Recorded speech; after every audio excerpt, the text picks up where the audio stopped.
An interesting admission by investigators and prosecutors in the investigation into the Long Island serial killer. It was the pizza crust, the DNA on the pizza crust.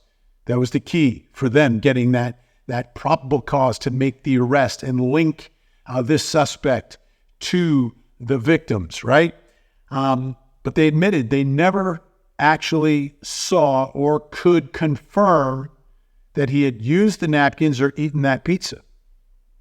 They've got him discarding these items, apparently, in the trash outside his office, but not consuming them. And the defense tried to use that argument in front of the judge because the suspect does not want to give up a swab of his DNA, where they take like a Q-tip and they swab the inside of your cheek.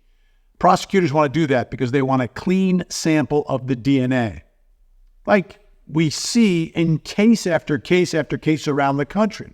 But you need a warrant to get it. So before the judge, the defense said, listen, this whole pizza crust thing, this is fantasy. There's nothing connecting him to eating that pizza. Could have been anybody. Judge didn't buy it. Didn't buy it one bit, but he threw it out. And they tested the DNA on that crust and on the napkin. It was a match for the mitochondrial DNA from the hair left in the burlap that was wrapped around the victims. So they're going to get that swab. So they'll get a clean sample of his DNA. So when you go inside a courtroom, we're not going to have this whole pizza mess argument made in front of a jury, right? If they don't get that clean swab, like the judge ordered to be taken here, this would have been a problem for prosecutors, a big problem. Because then the defense in front of the jury is arguing, well, they admit they don't know if he ate that pizza or not. They've got no witnesses, no admission that he is the one. So how do we know that's his DNA there? Could have been anyone. 8 million people in the city could have eaten that pizza crust.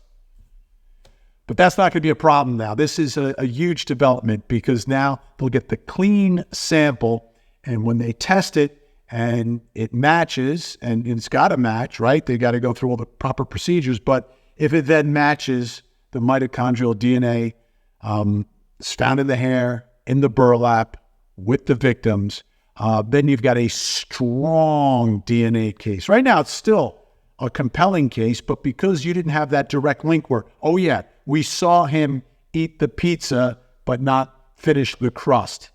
They don't have that witness. They don't have that evidence. They admitted it. But it doesn't matter because now they get the clean swab. They'll test it. They match it. Boom. Boom. That should be game over. I'm Benny Politan. Watch me every night on my show Closing Arguments on Court TV, 8 p.m. Eastern. See you there.